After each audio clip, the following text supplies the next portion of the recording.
What's up, guys? I'm Josh Pate. That's Steve Wiltfong. It's his show. I'm merely the host. It is the weekly Wiltfong recruiting whip around. Steve, we're going all over the country, and we're going to some places we've never been on the whip around this morning. But first, I want to start with Evan Stewart. So we always talk about names that we want to bring that are new to the show, but are high profile in stature. Evan Stewart's four-star receiver out of Texas. This is a recruitment we've had a close eye on. I know you guys are following. What's the very latest? What do we need to know about him?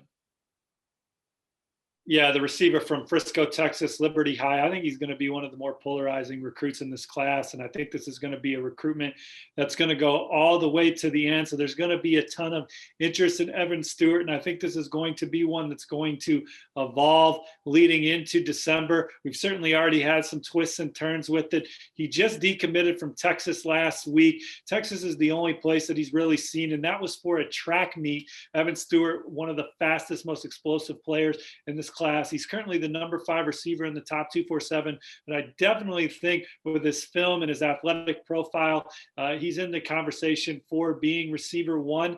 We'll see how that goes. Got a chance to see him in Dallas over the weekend, but even prior to committing to Texas, this is a young man that also told me he almost committed to Georgia. So there's already been some twists and turns in this recruitment. Here's what we know going forward. The Texas Longhorns are still in the mix. He just wants to see what Coach Sark and his offense can do in Austin.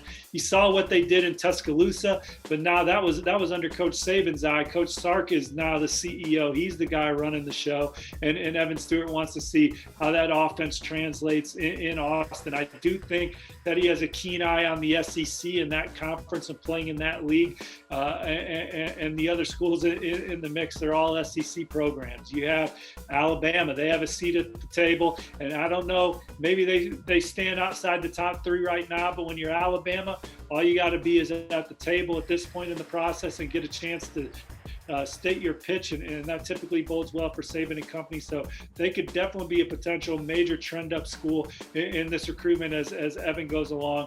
Georgia's definitely still in this. Like I said, at one point he was a Georgia lean.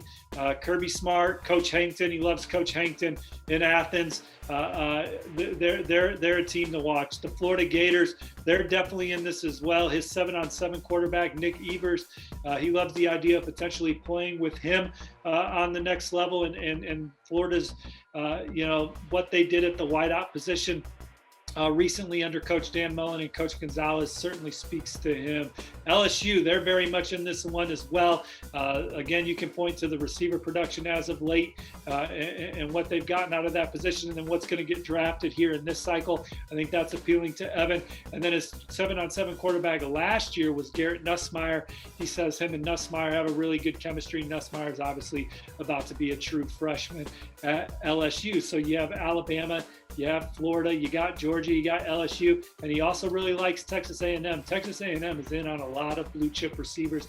The Aggies are going to sign one of the top receiver classes in this haul. Could Evan Stewart be part of it? Yeah, he likes Coach Craig and his plan, and thinks that Texas A&M is really on the rise. Obviously, just missing the playoff this past year, but those are the programs he's looking at the hardest. He says he's going to visit Texas and Texas A&M first when things open up. Hit those in-state schools first before going to see the other programs. And another note on him, Josh, we're going to have a story on 24/7 Sports this week. But Evan Stewart, man, he's already got over 1 million TikTok followers, so he's TikTok famous. He could make a living off TikTok right now, but his focus is being an NFL player. When he gets into college, he told me TikTok's going to take a back seat to anything college related, as he's going to be focused on doing everything he can to play in the NFL.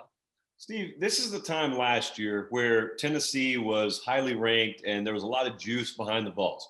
So understanding we have to be hesitant talking about team rankings at this point in the cycle. Notre Dame's making a move right now, and we're looking at maybe forecasting the next month. There's reason to believe not only top 5 is possible for Notre Dame, but like top 2 or 3 could be possible for the Irish. Yeah, so Notre Dame right now, they're starting the week at number 4 nationally. They have 10 commits in the fold.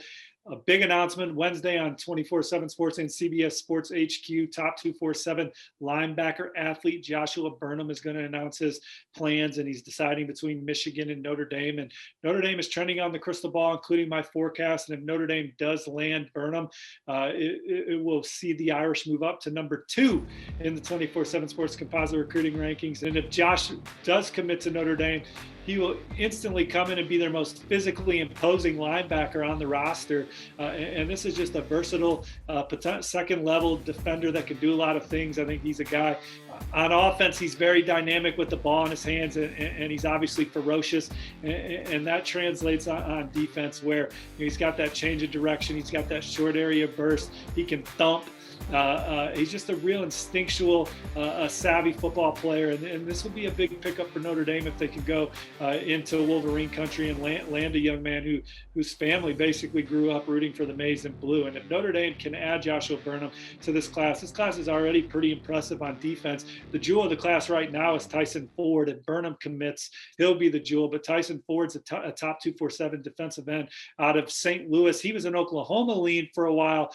Notre Dame's new defensive coordinator, Marcus Freeman, comes in, makes a couple phone calls with Tyson Ford, and flips the script there. I think Michigan having some staff changes, Don Brown leaving, Brian St. Mary going to Tennessee.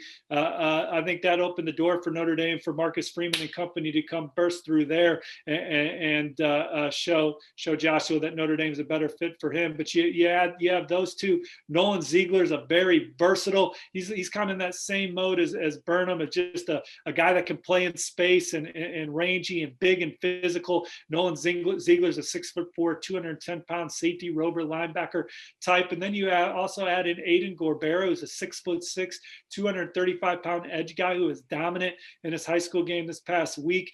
Notre Dame's made a living on guys like Aiden Gorbera. I love that these 4 guys, the upside that they have physically, these guys are going to be massive. Notre Dame is building a very big defense with these four guys. They're going to be imposing on Saturdays with this group, and obviously it's going to be one of the best classes in the country.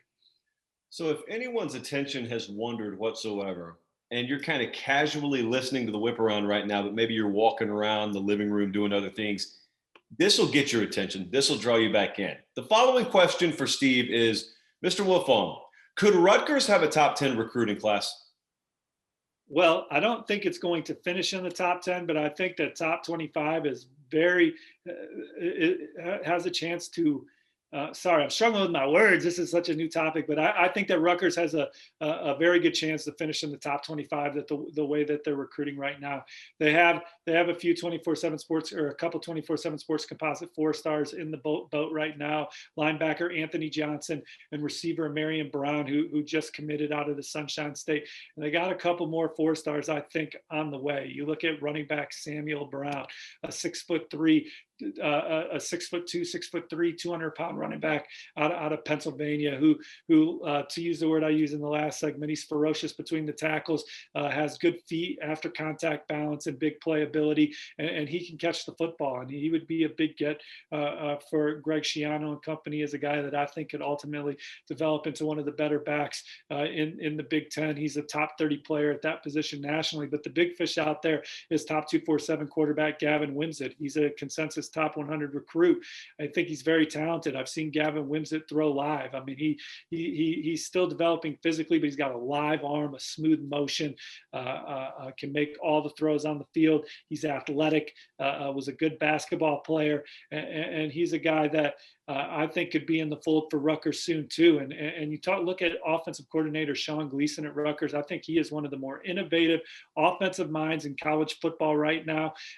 He is a definite up and comer, and a guy like Gavin Wimsatt could really flourish under Sean Gleason. And so as Gavin Wimsatt is considering Cincinnati, Kentucky, and Rutgers down the stretch, I like where Rutgers stands for Gavin Wimsatt here. Wouldn't be surprised if he's in the fold soon for Rutgers. And if you add those two, Rutgers has the number 10 class right now, Josh. They would move up to number 6.